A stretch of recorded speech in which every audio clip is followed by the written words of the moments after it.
നല്ല ഭയങ്കര മഴയാണ് കേട്ടോ. മഴയത്ത് കാപ്പി കുടിച്ചാലോ എന്ന് ആലോചിച്ച് നാക്ക് പൊള്ളി പോയി. ചൂട് കാപ്പിയായിരുന്നു കേട്ടോ. എന്നിട്ടും അത് ആസ്വദിച്ച് ഊതി ഊതി കുടിച്ചു. നല്ല താഴെയുള്ളൊരു ഹോട്ടലാണ്. നല്ല കോഫിയാണ് കേട്ടോ. നമ്മുടെ മനസ്സിലോട് ആഗ്രഹിക്കുന്ന പോലെ കള്ളൊക്കെ അഴിച്ചിട്ടുള്ള അപ്പമാണ് കള്ളപ്പം, പാലപ്പം എന്നൊക്കെ എല്ലാവരും പറയും. അതാണ് കേട്ടോ പാലപ്പമാണ്. പാലപ്പം, ഗ്രീൻ പീസ് കറിയും. നല്ല മുടിയൊന്നും അങ്ങനെയില്ല. മുടിയൊക്കെ പോണിറ്റെയിലൊക്കെ കെട്ടി ഹെൽമെറ്റിനുള്ളിൽ വെച്ചിട്ടാണ് കേട്ടോ പോയി. അവിടെ ചെന്നപ്പോഴാണ് മുടിയൊന്ന് അഴിച്ചതായിട്ട് ഭക്ഷണമൊക്കെ കഴിച്ച് ജോലിക്ക് കയറുന്നതാണ് കേട്ടോ. അപ്പോൾ എന്നോട് ചോദിക്കുക, എന്താണ് ഈ ഹെൽമെറ്റും തലയിൽ വെച്ച് നടക്കുന്നതെന്ന് ചോദിക്കും.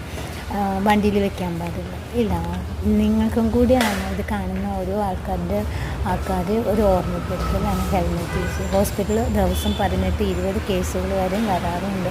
ഒരാളെങ്കിലും അത് ഓർമ്മിച്ചിരുന്നെങ്കിൽ ഹെൽമെറ്റ് വെച്ച് വണ്ടി ഓടിക്കുക.